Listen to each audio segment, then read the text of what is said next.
everyone, this is Brian Gundy from For Goodness Snakes, and I've been asked by one of my YouTube subscribers, Nick, to show you guys a video of my Tegu, give you some history about this guy.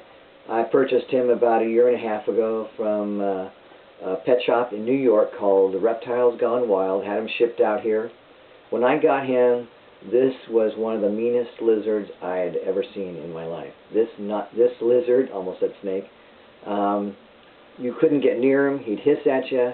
You can ask my wife, when I would try to hold him, he would just spin and twirl and rip up my arms. My arms were just bloodied from trying to tame this guy. And so what I did is I kind of reverted back to my old falconry days, when I used to dabble in falconry. And there's a term that falconers used for catching birds of prey and then taming them very quickly after they catch them, because the goal is, when you catch a bird of prey, is you've got to get that bird of prey to eat as soon as possible.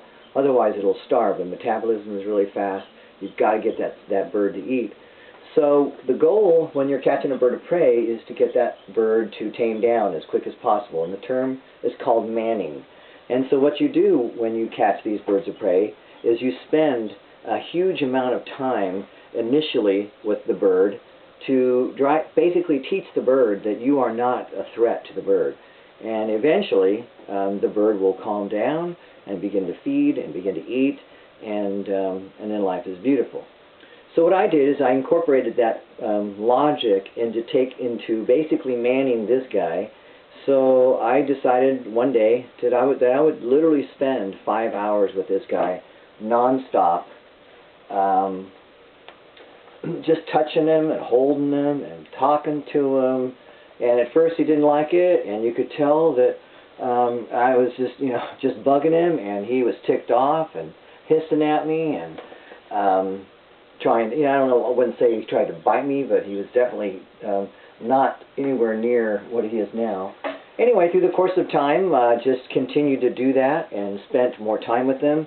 Even when he didn't want me to spend more time with him, I decided that, no, I'm in control, and I'm going to win this battle, and I'm going to force you, lizard, to become tame or to trust me. So through the course of time, that's just basically what's happened. And the goal is, you just got to spend time. You got to be patient. You've got to persevere. And this guy now is just he's just a big puppy dog. It's funny, because of all the reptiles I have in this room, this is the only reptile that I own that I actually consider my pet. It's the only one that I actually have a relationship with. It's not uncommon for this guy, when I'm doing one of my educational programs for children at schools or birthday parties, that he'll be on a table that I have all the other animals or all the snakes on, and all of a sudden he'll just get this look in his eye, and he'll walk right over to me and right up my under my chest and into my arms, and I guess it just makes him feel secure. Very intelligent lizard, very affectionate. You touch him on top of his head, it's not uncommon for him to almost immediately go to sleep. Very strong animal, very headstrong, but really actually a pretty intelligent animal.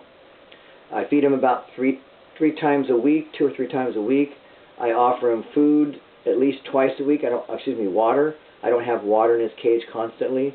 I keep him at around 85 degrees or so. I wash him and bathe him probably a couple times a week, just to make sure he smells good for the kids that are wanting to be around him. But again, you guys that are trying to work with your animals, trying to work with your Tegus, just persevere, be mellow with them, talk to them, baby talk, it's okay, buddy, and just pet him. As you can see, as soon as I start petting this guy on his head, he just loves it. The harder you pet him, the more he loves it.